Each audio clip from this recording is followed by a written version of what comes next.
करने के लिए कौन आया? तो दोस्त 2-3 सेंटेंसेस लिखते हैं इस बात को समझने के लिए। भाई मैं आपके घर पर आऊँगा, है जी? मैं आपके घर पर आऊँगा, तो आप मुझसे एक प्यारी सी बात पूछेंगे, क्या would you prefer tea than coffee? हैं जी? यही कहोगे भाई? हाँ या ना? तो मैं आपके घर पर आऊँगा तो आप मुझसे यही सवाल पूछेंगे, would you prefer tea than coffee? तो मैं आपको क्या कहूँगा? देखो और तो सब बात ठीक है, लेकिन तुम्हारा सेंटेंस गलत है। तुम्हें सेंटेंस ठीक कि अगर तुमने यहाँ पर प्रेफर बोल ही दिया है, तो प्रेफर के कंपैरिजन को देन से नहीं, मेरे दोस्त किस चीज़ से बताएँगे आप लोग? टू से बताएँगे। लिखे हुए सेंटेंस को अगर ध्यान से हम देखें, मेरे बच्चे, अगर इस लिखे हुए सेंटेंस को हम ध्यान से देखें, तो भाई इस सेंटेंस में कोई करेक्शन की बात है? Panipat is further than Sonipat from Delhi. तो आप कहेंगे सर फर्दर की बात कर रहे हो, तो देन नहीं, आप यहाँ पर टू का यूज़ करेंगे। हमने मान लिया, ठीक है जी? ऐसा कैसे?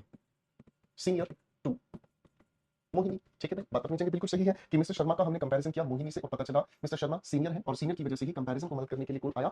टू मदद करने आया, ठीक है दोस्तों? Very nice. जो बैग है उस बैग से इंफीरियर है। इंफीरियर का मतलब क्या हुआ? चीप इन क्वालिटी, यानी कि क्वालिटी में सस्ता या क्वालिटी में घटिया या क्वालिटी में निचले स्तर का, ठीक है भाई? तो ये हो गई बात हमारी, इन्हें हम एक्सेप्शन कह देते हैं। अब मेरे दिल में ये सवाल उठता है कि आखिर ये एक्सेप्शन आया इज स्ट्रॉन्ग के सामने सेंटेंस लिखा राखी इज स्ट्रॉन्ग, ये प्रेडिकेटिव एडजेक्टिव है, अपने आप में अगर मैं कहूं तो पॉजिटिव डिग्री है। क्लियर है दोस्तों? है ना? अब मैं अगर इसी राखी का कंपैरिजन, मान लो अगर इसी राखी का कंपैरिजन मैं चंपा से करता हूं, तो आप कहोगे सर कंपैरिजन तो बिल्कुल करो, हमें कोई दिक्कत नहीं। पहले तो इसका कंपैरिजन बनाने के लिए ईआर इसके साथ जोड़ना होगा, केवल केवल तभी ये कंपैरेटिव डिग्री बनेगी और इसके साथ कंजंक्शन आपको देन यूज करना पड़ेगा। बोलो हाँ, ठीक है भाई, बिल्कुल ठीक होगी बात। आपको इसके साथ देन कंजंक्शन यूज करना होगा। मेरी बात यहां तक क्लियर है दोस्तों? किसी भाई को कोई दिक्कत परेशानी घबराहट तो नहीं है? फाइन। अब अगर मैं ऊपर लिखे हुए इन शब्दों की थोड़ी एनालिटिक्स लेकर चलूं आपके सामने, और अगर मान लीजिए मैं आपके सामने यही लिखता हूं और मैंने लिखा mister Gupta is a senior professor, मैं अगर आपके सामने कहता हूं mister Gupta is a senior professor, एक सेंटेंस लिखा है, ध्यान दीजिएगा, बड़ा मजा आएगा। ठीक है, मैंने आपसे सवाल पूछा मिस्टर गुप्ता इज व्हाट, आपने कहा प्रोफेसर। मिस्टर गुप्ता क्या है? आपने कहा प्रोफेसर। मैं आपसे पूछता हूं what kind of a professor, किस प्रकार का प्रोफेसर है भाई? आपने कहा सीनियर।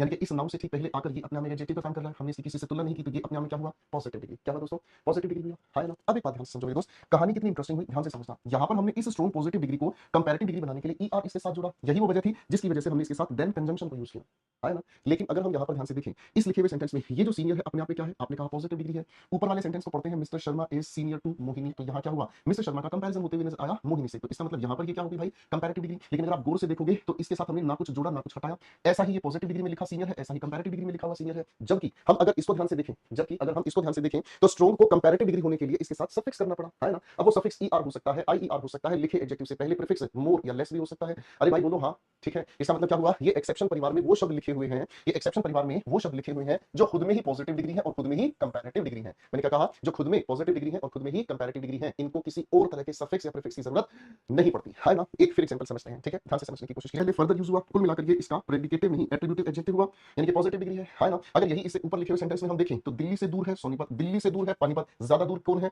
ज्यादा दूर क्या है? आपने कहा पानीपत है, यानी कि कंपैरिजन हो रहा है। इस लिखे हुए सेंटेंस में क्या हुआ? कंपैरिजन। अब बात यहां ये समझ में आई कि यही अपने आप में कंपैरेटिव डिग्री है और यही अपने आप में पॉजिटिव डिग्री है ना? तो भाई एक्सेप्शन परिवार में कौन से शब्द आए? बताओ जरा मुझे। एक्सेप्शन परिवार में वो शब्द आए जो खुद में पॉजिटिव डिग्री है और खुद में ही कंपैरेटिव डिग्री है, इन्हें कुछ भी एडिशनल सफिक्स या प्रीफिक्स की जरूरत नहीं पड़ती। मेरी बात भाई है? तो अब अगले क्वेश्चन की देख लेते हैं, बात क्या है? He has become more senior then Arun is. ये सवाल घुमा गया भाई। थोड़ी ही देर पहले हम लोगों ने मेरे दोस्तों एक प्यारी सी बात समझी थी और इस बातचीत को हम लोगों ने एक नाम से जाना था। किस नाम से जाना था भाई? एक्सेप्शन नाम से, है ना? किस नाम से जाना भाई? एक्सेप्शन नाम से। एक्सेप्शन का मतलब क्या हुआ? यानी कि जिसे पॉजिटिव और कंपैरेटिव डिग्री में हम एक समान मानकर चलते हैं, है ना? तो एक्सेप्शन परिवार से हमें ये बात समझ आई मेरे प्यारे प्यारे बच्चों, क्या चीज? कि ये तो वो होते हैं जो खुद में ही पॉजिटिव डिग्री, खुद में ही कंपैरेटिव डिग्री। अरे बोलो हाँ, तो भाई इनके साथ मोर या लेस यूज करना, हाय तौबा, जे तो पाप हो जाऊं, जे तो पाप हो जाऊं। अरे भाई हाँ ना, बड़े प्यार से ठीक किया जा सकता है। He has become more senior then Arun is, तो आप कहोगे सर सीनियर खुद में ही जब कंपैरेटिव डिग्री है तो मोर लगाने की जरूरत नहीं है। अरे है ना? फिर मुझे याद आया, ओ मोरी मैया जे का देख ले, ये सीनियर के साथ देन नहीं सर, हम टू का यूज करते हैं। क्या यूज करते हैं? टू का यूज करते हैं। अब आप मुझे ये ध्यान से सोच के बताओ, क्या यहाँ इज लिखूं या नहीं? आंसर बताओ फटाफट से कि क्या यहां पर मैं इज लिखूं या नहीं? बताओ जल्दी फटाफट से। इज बॉयज गर्ल्स, नंबर 4 को सोल्व करते हैं। Neha is more superior than I am, ऊपर वाली ही गलती यहां है। सुपीरियर खुद में कंपैरेटिव डिग्री है तो भाई मोर की जरूरत नहीं है। सुपीरियर की वजह से देन को हटाकर हम क्या लिखेंगे? टू लिखेंगे। हाँ भाई क्या लिखेंगे? टू लिखेंगे। अरे हां ना, इस टू को अगर हम ध्यान से देखें, ठीक है, इस टू को अगर हम ध्यान से देखें तो टू तो हम लोगों ने पढ़ा था क्या चीज? सर प्रेपोजिशन होती है। अरे हां ना, अब प्रेपोजिशन होने की वजह से इसके बाद हम क्या लिखेंगे? ऑब्जेक्टिव केस लिखेंगे, यानी कि इस आई को हटाकर हमें यहां क्या लिखना होगा? मी लिखना होगा। और ऑब्जेक्टिव केस अगर यहां हमने मी लिख दिया तो किसी भी कीमत पर हम यहां एम नहीं लिखेंगे। अरे बोलो हाँ, यही नियम ऊपर वाले सेंटेंस को भी ठीक करवा दिया। क्या समझ में आ गया भाई? है जी? है भाई? क्या समझ में आ गया मेरे भाई? बात हमें ये समझ में आ गई कि इस सीनियर के बाद ये जो टू लिखा है, ये टू अपने आप में क्या है? प्रेपोजिशन है। प्रेपोजिशन के बाद ये जो भी इसके बाद अरुण लिखा है, ये अपने आप में ऑब्जेक्टिव केस हुआ। बोलो हाँ। अब ये अगर अपने आप में ऑब्जेक्टिव केस है तो ऑब्जेक्टिव केस के बाद किसी भी कीमत पर इज नहीं लिखा जाएगा, ठीक है? किसी भी है, जब कंपैरिजन हो ही रहा है तो कंपैरिजन होने की वजह से हम लोगों को बेटर यूज करना पड़ा, है ना जी? अब आपके दिमाग में आ रहा है कि सर ये क्या कर रहा है? इस शब्द को मेरे दोस्तों हम कहते हैं इंटेंसिफायर। इस शब्द को हम कहते हैं इंटेंसिफायर। इंटेंसिफायर का मतलब क्या हुआ? ये एक ऐसा शब्द हुआ जो किसी भी एडजेक्टिव को क्वालिफाई कर रहा है। मैंने क्या कहा? किसी भी एडजेक्टिव को क्वालिफाई कर रहा है। अब ये एडजेक्टिव को अगर क्वालिफाई कर रहा है तो इसका मतलब हमें ये समझ में आया कि हम किसी भी पॉजिटिव डिग्री को क्वालिफाई कर सकते हैं कुछ ऐसे शब्दों के साथ, जैसे मैंने कहा फेयरली, मैंने आपके सामने कहा कंपैरेटिवली, कंपैरेटिवली, मैं इसी की जगह अगर कहूं मॉडरेटली, ठीक है जी, ऐसे शब्दों की हम बात करते हैं तो ये इंटेंसिफायर से पॉजिटिव डिग्री को क्वालिफाई कर सकते हैं। कंपैरेटिवली के लिए इनका कंपैरिजन के वक्त इनका यूज करना ठीक नहीं है। आखिर ये ऐसा क्यों हुआ, इसका ठीक करके दिखाएंगे। Sakshi is fail. ऐसे शब्दों की हम बात करते हैं तो ये इंटेंसिफायर से पॉजिटिव डिग्री को क्वालिफाई कर सकते हैं। कंपैरेटिवली के लिए इनका कंपैरिजन के वक्त इनका यूज करना ठीक नहीं है। आखिर ये ऐसा क्यों हुआ, इसका जवाब हमें इससे अगला टॉपिक देगा। तब तक के लिए देखते रहिए यो गोपाल वर्मा, ठीक है भाई। तो इसका मतलब ये यहाँ पर सुपरफ्लूअस हुआ। अब आता है क्वेश्चन नंबर 6। चलो भाई क्वेश्चन नंबर 6 को ठीक करके दिखाएंगे। Sakshi is fairly better at singing, क्या करेंगे? अब भाई अब इस बातचीत को अगर हम ध्यान से देखते हैं तो Sakshi is fairly better at singing. आप इस सेंटेंस को देखकर ये समझिए कि सर हमने साक्षी का किसी से कंपैरिजन तो किया ही नहीं। जब हमने किसी से कंपैरिजन नहीं किया तो फेयरली को हम ठीक रखेंगे और बेटर को हम लोग किसमें कन्वर्ट कर देंगे भाई? पॉजिटिव डिग्री में, है कि नहीं? ऐसा लल्लू क्वेश्चन पेपर में आएगा, है ऐसा लल्लू क्वेश्चन पेपर देगा अगर हमें। वेरिएशन दो तरह की होती है, ठीक है जी, है ना। वेरिएशन दो तरह की होती है, एक होती है डायरेक्ट वेरिएशन, एक होती है इनवर्स वेरिएशन। डायरेक्ट वेरिएशन क्या होती है, ध्यान से समझना। मैंने आपको कहा, बड़े ध्यान से समझना, मैंने आपको कहा, क्या कहा? मैंने तो कुछ कहा ही नहीं, अब कहूंगा, ठीक है। मैं आपको कह रहा हूं शर्ट खरीदने की संख्या जितनी बढ़ाओगे कीमत उतनी ज्यादा देनी होगी। अरे हाँ ना, फिर से सुनना। मैंने कहा शर्ट की संख्या जितनी बढ़ाओगे कीमत उतनी ज्यादा देनी होगी। डायरेक्ट वेरिएशन है, एक चीज बढ़ रही है तो साथ साथ दूसरी चीज भी बढ़ रही है। अरे हाँ ना, मैंने कहा क्या चीज? एक चीज अगर बढ़ रही है साथ साथ दूसरी चीज भी बढ़ रही है। डायरेक्ट वेरिएशन है, इसका मतलब एक चीज अगर बढ़ रही है तो साथ साथ दूसरी चीज बढ़ती है। ऐसा भी हो सकता है कि अगर एक चीज घटे तो दूसरी चीज साथ साथ कंपैरिजन में घटती चली जाती है। शिवम को हटा देना क्लास से, और कोई फर्जी बात करे उसे हटाते चले जाओ, हो गया दिमाग गर्म करते 100 डिग्री पे चलिए मेरा दिमाग। शिवम को हटा दीजिएगा। हाँ भाई बात समझ में वेरिएशन क्या होता है, ठीक है, ध्यान से समझना। गाड़ी को चलाने की स्पीड जितनी बढ़ाओगे पहुंचने में समय उतना कम होता जाएगा। फिर से समझना, गाड़ी की स्पीड बढ़ाई, कहीं पहुंचने में समय कम लगेगा। अरे बोलो हाँ, ठीक है। इनवर्स वेरिएशन, मकान को बनाने में मजदूरों की संख्या जितनी बढ़ाओगे मकान का बनने का समय उतना कम हो जाएगा, जल्दी निपट जाएगा काम, सीधी बात है ना। इसका मतलब क्या हुआ? इनवर्स वेरिएशन कहता है अगर एक चीज बढ़ रही है तो दूसरी चीज घट रही है। अब मेरे दोस्तों इस पैरेलल कंपैरिजन को बताया कैसे जाता है? इस पैरेलल कंपैरिजन को बताया जाता है इस तरह से, ठीक है जी। इस पैरेलल कंपैरिजन को इस तरह से बताया जाता है कि दो एक्शंस हमारे सामने अलग अलग हैं, दो एक्शंस हमारे सामने अलग अलग हैं, ठीक है जी, है ना। जैसे हमने क्या किया कि एक्शन पहले की शुरुआत में द लगाकर कंपैरेटिव डिग्री रखा और भाई दूसरे एक्शन की शुरुआत में भी द लगाकर कंपैरेटिव डिग्री रखा, और इन दोनों की ये जो अरेंजमेंट है ये हमने फिक्स कर दी, ठीक है जी।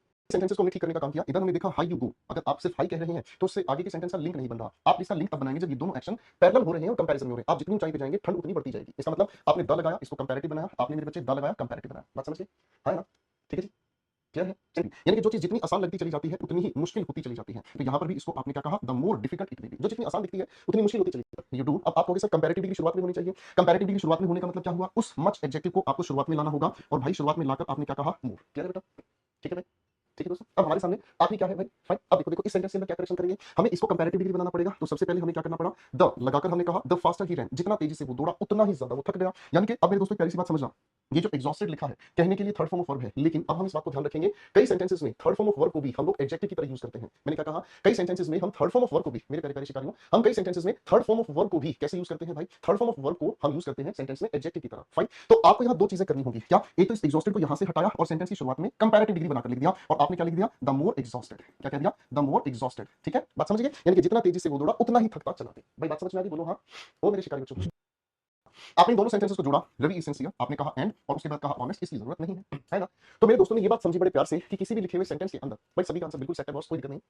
यहां से हमें एक बात समझ में आई कि एंड एक ऐसा खूबसूरत कंजंक्शन होता है जो बैलेंस बनाता है। यानी कि अगर एंड से पहले हम लोगों को लिखी हुई नजर आ गई पॉजिटिव डिग्री, तो एंड के बाद भी हमें क्या चाहिए? पॉजिटिव डिग्री, है ना। अगर एंड से पहले हम लोगों को लिखी हुई मिली कंपैरेटिव डिग्री, तो एंड के बाद हमें क्या चाहिए भाई? कंपैरेटिव डिग्री, है ना। एंड से पहले अगर हम लोगों को लिखी मिली सुपरलेटिव डिग्री, तो एंड के बाद हम लोगों को क्या चाहिए? Superlative degree. यानी कि एक खूबसूरत सा बैलेंस बनाना है। मैंने क्या कहा? कंपैरिजन यू से हो रहा है, ये कंपैरेटिव डिग्री देन के साथ, तो इस अटेंटिव को कंपैरेटिव बनाना होगा क्या कहकर? मोर लगाकर। ठीक है, तो सेंटेंस क्या बना? Smita is more attentive and more sincere than you are। Correct हो गया? कंपैरिजन आरिफ से हमने किया, देन कंपैरिजन के लिए ही यूज किया गया, तो अलर्ट को भी कंपैरेटिव डिग्री बनाना पड़ा। अरे बोलो हाँ, ठीक है बच्चे, है ना।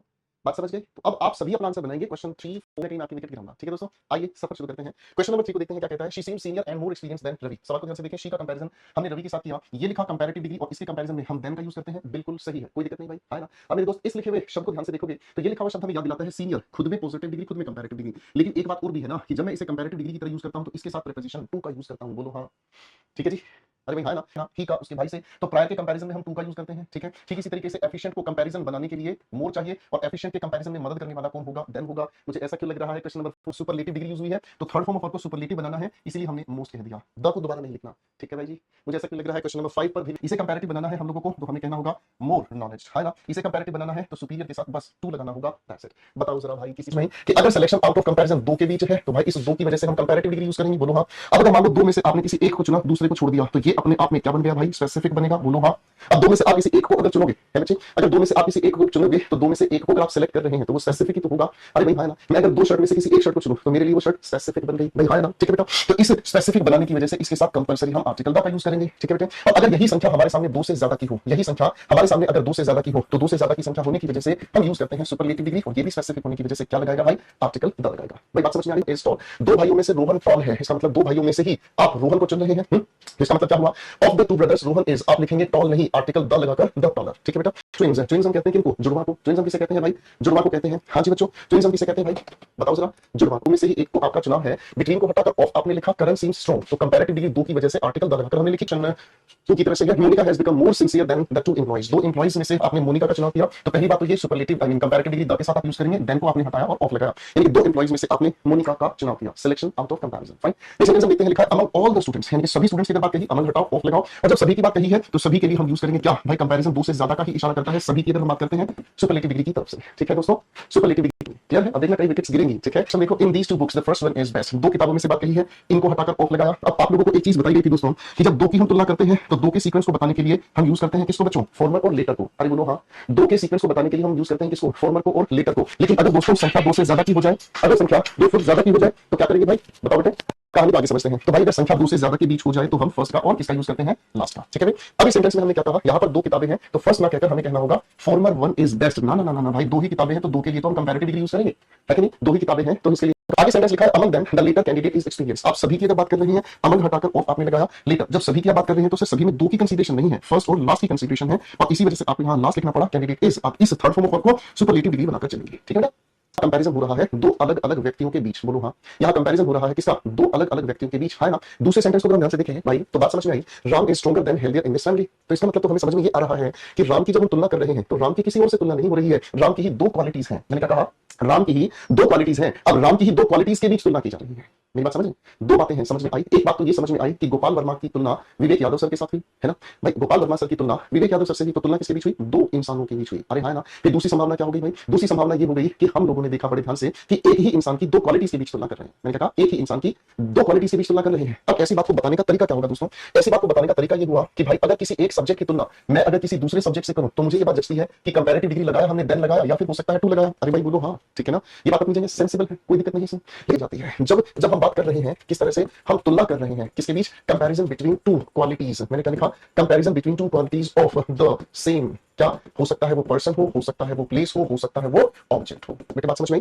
किसी एक ही स्थान, एक ही इंसान, एक ही वस्तु की दो क्वालिटीज के बीच हम तुलना कर रहे हैं। तो ऐसी अगर सिचुएशन हमारे सामने आए तो कैसे इसको बताना होगा हमें, आप ध्यान से समझते हैं। हमारे सामने लिखे हुए सेंटेंस में सब्जेक्ट तो एक ही है, बोलो हाँ, हमारे सामने लिखे हुए सेंटेंस में सब्जेक्ट तो एक ही है भाई, है ना, एक ही सब्जेक्ट की दो क्वालिटीज। मैंने कहा एक ही सब्जेक्ट की दो क्वालिटीज, यानी कि इस सब्जेक्ट की दो क्वालिटीज, ये होगी क्वालिटी वन और ये होगी क्वालिटी नंबर टू। अरे हाँ ना, तो क्वालिटीज को लिखने का मतलब क्या हुआ, ये दोनों की दोनों किसमें रही, पॉजिटिव डिग्री में रही।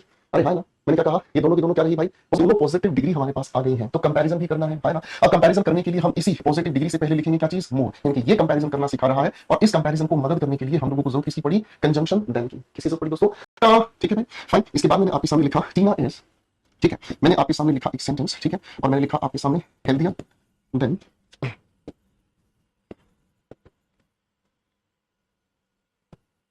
चलो एक हल्का सा सेंटेंस मैंने आपके सामने लिखा, चलो बेटा फटाफट से इस सेंटेंस को करेक्ट करके दिखाओ। टीना की दो क्वालिटीज हमें पता चली, एक तो टीना हेल्दी है और दूसरी क्वालिटी हमें पता चली वो ताकतवर है ना। आप लोगों के साथ जब दोनों की दोनों क्वालिटीज है तो दोनों को हमें रखना होगा किसमें भाई, पॉजिटिव डिग्री में। यहां हमने लिखा हेल्दी और यहां इस स्ट्रॉन्गर की जगह हम लोगों ने लिखा क्या चीज, स्ट्रॉन्ग। अरे बोलो हाँ, अब हमें इनके बीच करनी है तुलना, हमें क्या करनी है, इनके बीच तुलना करनी है। जब इनके बीच तुलना करनी है तो इस लिखे हुए कंजंक्शन जो कंपैरिजन में मदद करता है, इसके लिए कंपैरेटिव डिग्री क्या लगानी पड़ी भाई, मोर, ठीक है, कंपैरेटिव डिग्री क्या लगानी पड़ी भाई, मोर। मजे के साथ देखेंगे कुछ फर्क भी सामने आएगा। राम का कंपैरिजन शाम से किया तो ये कंपैरेटिव डिग्री है, और कंपैरेटिव डिग्री के लिए ये लिखा देन कंजंक्शन है, ठीक है बच्चों, ये लिखा हुआ देन अपने आप में कंजंक्शन है। क्लियर है भाई, है ना। क्वेश्चन 2 को ध्यान से देखिए, Ram is stronger than healthier in this family. तो इसका मतलब क्या हुआ, राम स्ट्रॉन्ग भी है हेल्दी भी है, तो इसका मतलब हमें समझ में आया हमें यहाँ पॉजिटिव डिग्री स्ट्रॉन्ग लिखनी होगी और यहाँ पॉजिटिव डिग्री हेल्दी लिखना होगा, है ना। अब भाई बात आ गई किसी की कंपैरिजन की, तो इस लिखे हुए कंजंक्शन के साथ कंपैरिजन बताने वाली कंपैरेटिव डिग्री हमें लिखनी पड़ेगी, दैट इज कॉल्ड मोर। यहाँ पर इसको भी पॉजिटिव डिग्री और इसको भी पॉजिटिव डिग्री बनाया, है ना। और भाई फिर हमने क्या किया, हमने इस लिखी हुई कंजंक्शन को कंपैरेटिव डिग्री लिखकर दे दिया, कौन सा भाई, मोर, ठीक है बेटा। अरे भाई मजा आ रहा है कि नहीं आ रहा है, ये बताओ, बताओ जरा, मजा आ रहा है कि नहीं आ रहा है भाई।